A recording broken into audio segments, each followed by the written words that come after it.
Hi viewers, welcome to Jayalakshmi kitchen. இன்றைக்கி நம்ம கிச்சனில் பார்த்தீங்கன்னா ஒரு ரொம்ப சாத்விக்காக சிம்பிளான ஒரு லஞ்ச் காம்போ தான். வாங்க இன்றைக்கி என்ன சமையல்னு பார்க்கலாம். பார்த்தீங்கன்னா சுட சுட வடித்த சாதம். ஸோ சாதம் வடித்து 1 மணி நேரம் ஆகிடுது, நல்லாவே ஆறிட்டு. அதுக்கப்புறம் இந்த பக்கம் பார்த்தீங்கன்னாக்க இன்றைக்கி வந்து வெறும் ரசம் தான் பண்ணியிருக்கு, புதினா ரசம். ஸோ நேற்று ஆடி அமாவாசைன்ட்டு வாழைக்காய் மோர் குழம்பு இப்படி ஹெவியாக சாப்பிட்டோம். அதனால் இன்றைக்கி கொஞ்சம் ரொம்ப செட்டிலாக இருக்கட்டும், கொஞ்சம் மீடியம் இதுவாக இருக்கட்டும், சாத்விக்காக இருக்கட்டும்னு சொல்லிவிட்டு இன்றைக்கி ஆற்றுல புதினா நிறைய இருந்தது. அதனால் இன்றைக்கி புதினா போட்டு ரசம் வச்சது அம்மா தான் வச்சா. எப்படி வச்சான்றதை சொல்லிடுறேன். நல்ல ஒரு பெரிய எலுமிச்சம்பழம் அளவு புளி எடுத்து நல்லா கரைச்சி வச்சுக்கோங்க. கரைச்சிட்டு அந்த புளி ஜலத்திலேயே தக்காளியை பிழிஞ்சு விட்டுருங்கோ. நல்லா கையால் பிழிஞ்சு விடுங்கோ. கையால் பிழிஞ்சு விட்டால் தான் எப்போவுமே ரஸுக்கு நல்லா இருக்கும். ஸோ நல்லா பிழிஞ்சு விட்டுருங்கோ. பிழிஞ்சு விட்டுட்டு மஞ்சப்பொடி உப்பை போட்டு அடுப்பில் ரசத்தை வச்சு புளி ஜலத்தை வச்சு நல்லா கொதிக்க விடுங்கோ. அது புளி ஜலம் ஸ்மெல் போனதும் இன்னொரு அடுப்பை பற்ற வச்சு இந்த புதினா ரசத்துக்கு வறுத்து அரைக்க வேண்டிய ஐட்டம்ஸ் எல்லாம் வறுத்து அரைச்சி விடலாம். பக்கத்தில் இன்னொரு அடுப்பை பற்ற வச்சு ஒரு கடாய் போட்டு ஒரு ஸ்பூனு தனியா, ஒரு ஸ்பூன் துவரம்பருப்பு, ஒரு 10 மிளகு, அதுக்கப்புறமா காஞ்ச மிளகா காரத்துக்கு தகுந்த மாதிரி போட்டுக்கோங்க. காஞ்ச மிளகா இன்றைக்கி நாங்கள் ஒரு 3 மிளகா வச்சுருக்கோம். நீங்கள் காரம் நல்லா ஹெவியாக சாப்பிடுவேன்னா ஒரு 5 மிளகா கூட வச்சுக்கலாம், தப்பில்லை. இதெல்லாத்தையும் நல்லா ட்ரை ரோஸ்ட்டாக வறுத்துக்கோங்க. வறுத்து கூடவே சும்மா ஒரு ஆர்க்கு கருவேப்பிலை அதையும் போட்டு நல்லா வறுத்துக்கோங்க. வறுத்து இதை பொடி பண்ணி வச்சுன்னுடுங்க எடுத்து.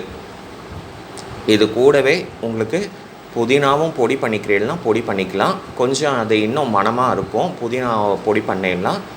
அப்படி இல்லை வெறுமை அப்படியே நீங்கள் புளிச்சாரம் கொதிக்கும் போதே புதினாவை ப்ளெயினாக போடுறீங்களாலும் போடலாம். அது அவாவா சௌரியம். இந்த தடவை வந்து நாங்கள் வந்து அம்மா வந்து புதினா அப்படியே ப்ளெயினாக போட்டால் அரைக்கலை. அதனால் இதெல்லாத்தையும் நல்லா ட்ரை ரோஸ்ட் பண்ணி பொடி பண்ணி வச்சுருங்கோ. பொடி பண்ணி வச்சுட்டு இந்த கொதிச்சுன்னு இருக்க புளிச்சலத்தில் இந்த வறுத்து அரைச்ச பொடியை போட்டுருங்கோ. ஒரு 3/4 ஸ்பூன் கிட்டத்தட்ட 1/4 ஸ்பூன் நிறுத்தி வச்சுட்டு மற்ற பொடி எல்லாம் போட்டுருங்கோ. இறக்குற சமயத்தில் அந்த நிறுத்தி வச்ச பொடியை போட்டெல்லாம் இன்னும் வாசனை நல்ல மணமாக இருக்கும். அதனால் ஒரு 3/4 ஸ்பூன் நிறுத்தி வச்சுட்டு மிச்ச பொடியெல்லாம் போட்டுருங்கோ. அந்த பொடியெல்லாம் சேர்ந்து ஒத்தாப்பில் வரும்போது புதினாவையும் நல்ல ஒரு ஹேண்ட்ஃபுல் புதினா போட்டுருங்கோ. அதுவும் நல்லா கொதித்து நல்லா உங்களுக்கு புதினாலாம் நிமிஷமாக இதுவாகிடும். ஸோ புதினாவும் நல்லா கொதித்து வர ஸ்டேஜில் இன்றைக்கி வந்து பருப்பு ஜலம் தான் நாங்கள் விட்டுருக்கோம். இதை பருப்பு ஜலம் விடாமையும் பண்ணலாம். நாங்கள் இன்றைக்கி பருப்பு ஜலம் அம்மா விட்டுருக்கா.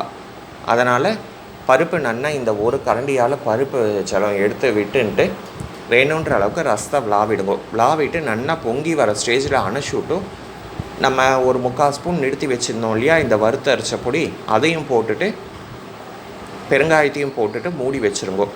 மேலாக எப்போவுமே ரசத்துக்கு நெய்யில் தாளித்து கொட்டினா தான் நல்லாயிருக்கும். ஒரு ஸ்பூன் நெய் விட்டு கடுகு ஜீரகம் மட்டும் தாளித்து கொட்டுங்கோ. தாளித்து கொட்டிட்டு மூடி வச்சுட்டேன்னா புதினா ரசம் ரெடி. நல்லா வாசனமான அவ்வளோ நல்லா இருக்கும். வாய்க்கும் நல்லது, வயிற்றுக்கும் நல்லது, நல்ல மணமாகவும் இருக்கும். ஸோ மூடி வச்சுட்டேலாம் எப்போ சாப்பிட உட்காரும்போது திறக்கிறீங்களோ அப்போ தான் நல்ல வாசனை கமகமகமன் வரும். இப்போ அம்மா பண்ணி வச்சுட்டு மூடி வச்சுட்டா இப்போ தான் திறந்தேன். வாசனை நல்லா இந்த ரூம் ஃபுல்லாக நல்லா மணக்கிறது. நான் அந்த வறுத்து அரைக்கிற பொடி கூடவே புதினாவையும் சேர்த்து அரைச்சி போட்டுக்கிறீங்கனாலும் அவங்க சௌகரியம். கூடவே ஒரு தக்காளி அரைச்சி போட்டுக்கிறதா இருந்தாலும் போட்டுக்கலாம். அதனால் அவாவா சௌரியத்துக்கு தகுந்த மாதிரி போடுவோம். இன்றைக்கி நாங்கள் தக்காளிலாம் அரைக்கலை, வெறுமை கையாலேயே தான் பிழிஞ்சு விட்டுருக்கோம். கொஞ்சம் இந்த மாதிரியும் பண்ணலாம், வேறு விதமாகவும் பண்ணலாம். ஸோ நெக்ஸ்ட் டைம் பண்ணும்போது வேறு விதமாக நான் அம்மா பண்ணி காமிப்பா. ஸோ அவ்வளோதான் இன்றைக்கி சிம்பிளான ஒரு புதினா ரசம். அதுக்கப்புறம் இந்த பார்த்தீங்கன்னாக்க இது வந்து ஒரு கேரளா டிஷ் தான். பருப்பு ஸோ இதை உப்பு பருப்புன்னு சொல்லுவா, சாதத்துக்கு போட்டுண்டு நெய் ஊற்றிண்டு சாப்பிட்ற பருப்புன்னு சொல்லுவா, எப்படி வேணாலும் சொல்லலாம்.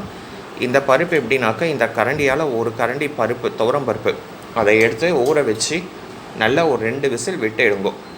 2 விசில் விட்டு எடுத்துகிட்டு அதை தனியாக எடுத்து வச்சுட்டு ஒரு அரப்பு மட்டும் இதுக்கு ரெடி பண்ணிக்கணும். என்னன்னாக்கா, ஒரு 3-4 ஸ்பூன் தேங்காய், ஒரே ஒரு காரத்துக்கு ஒரே ஒரு பச்சை மிளகா, ஒரு ஜீரகம், இதை நல்லா மிக்சியில் அரைச்சிக்கோங்க. அரைச்சிட்டு இந்த வேக வச்ச பருப்பில் கொட்டிட்டு எந்த அளவுக்கு ஜலம் விட்டுமோ விளாவிட்டு அதுக்கப்புறமா அடுப்பில் வச்சு நல்லா சூடு பண்ணுங்க. ஏன்னா தேங்காய், பச்சை மிளகா, ஜீரகம்லாம் பச்சையாக அரைச்சிருக்கு இல்லையா, உங்களுக்கு அந்த ஸ்மெல் எல்லாம் போகணும். அதனால் ஒரு 5 நிமிஷம் கொதிச்சா போதும். 5 நிமிஷம் நல்லா கொதிச்சதுக்கப்புறமா பெருங்காயத்தை போட்டு அணைச்சிருங்க. அப்புறம் ஒரு இலுப்பக்கரண்டியை வச்சு தேங்காய் எண்ணெய் விட்டு அதில் கடுகு, ஜீரகம், மேலாக ஒரு 1/4 ஸ்பூன்லேருந்து அரை ஸ்பூனுக்குள்ளே கட்டை மிளகா பொடி, அதாவது சில்லி பவுடர், அதை போட்டு தாளித்து கொட்டிடுங்க. அவ்வளோதான், பருப்பு ரெடி. இது வெறும் சாத்தில் அழகாக நல்லா பிசைஞ்சிட்டு சாப்பிட்லாம். இதுக்கு தொட்டுக்கிறதுக்கு ஊறுகாய், அப்பளம், வடை, வத்தல் எல்லாமே நல்லா இருக்கும். உப்பு நாங்கள் கொஞ்சமாக தான் போட்டிருக்கோம். சாப்பிடும்போது அதுக்கேற்ற மாதிரி கூட்டி குறைச்சி உப்பு போட்டுக்கலாம். சப்போஸ் இந்த பருப்பு மீந்துடுத்தோ, சாப்பிடும்போது நம்ம சாப்பிட்டது போக மீந்துடுத்துன்னா இதுலேயே நீங்கள் ஒரு 2 தக்காளி, வெங்காயம்லாம் வெட்டி போட்டு ஒரு கூட்டு மாதிரியும் ரெடி பண்ணிட்டு சப்பாத்தி, இட்லி, தோசை எல்லாத்துக்குமே உங்களுக்கு தொட்டுக்கலாம். இது all in all one dish. Plus இது கேரளா டிஷ்ஷு. கேரளாவில் இப்படி தான் பண்ணுவா, அதனால் அந்த மாதிரி பண்ணியிருக்கு. ட்ரை பண்ணாதவா ட்ரை பண்ணி பாருங்க. அதுக்கப்புறமா ஆஸ் யூஷுவல் மோர் இந்த பக்கம் ரெடி. மோர் இன்றைக்கி கொஞ்சமாக தான் இருக்குது. ஸோ அதுக்கப்புறமா ஊறுகாய். அவ்வளோதான், இன்றைக்கி சிம்பிளான ஒரு சாப்பாடு தான். நீங்கள் நிறைய பேர் விதவிதமாக புதினா ரசம் பண்ணியிருப்பேன். இருந்தாலும் நாங்கள் சொல்கிற மெத்தடில், நாங்கள் பண்ண மெத்தடில் பண்ணலைன்னா ட்ரை பண்ணி பாருங்கோ. அதே மாதிரி இந்த பருப்பும் நீங்கள் இது வரைக்கும் ட்ரை பண்ணலைன்னா ட்ரை பண்ணி பாருங்கோ. டேஸ்ட் நல்லாவும் இருக்கும், வித்தியாசமாகவும் இருக்கும். அதுக்கப்புறம் இந்த பக்கம் பார்த்தீங்கன்னாக்கா, இன்றைக்கி ரசத்துக்கு தொட்டுக்கிறதுக்கு கேரட் கறி தான். ரசத்துக்கும் தொட்டுக்கலாம், இந்த பருப்புக்கும் தொட்டுக்கலாம், எல்லாத்துக்குமே தொட்டுக்கலாம்.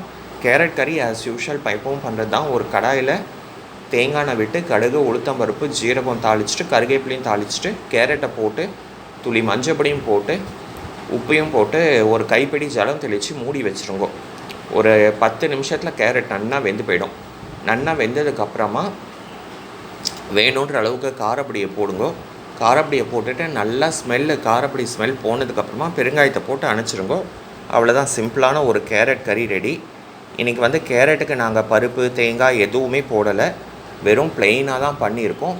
நீங்கள் பருப்பு போட்டு பண்ணுறீங்கன்னா அது உங்கள் சௌகரியம், எப்படி பண்ணாலும் நல்லா இருக்கும். இது வரைக்கும் இந்த மாதிரி காம்போ ட்ரை பண்ணலன்னா ட்ரை பண்ணி பாருங்க. ட்ரை பண்ணி பார்த்துட்டு உங்கள் வேல்யூபிள் கமெண்ட்ஸ் அண்ட் ஃபீட்பேக் சொல்லுங்கள். இது வரைக்கும் நம்ம கிச்சனை சப்ஸ்கிரைப் பண்ணலைன்னா இதுக்கப்புறம் சப்ஸ்கிரைப் பண்ணி பெல் பட்டன் ஐக்கான் ப்ரெஸ் பண்ணுங்கள். நாளைக்கு நான் இன்னொரு லன்ச் வீடியோவோடு உங்களை மீட் பண்ணுறேன். தேங்க்யூ.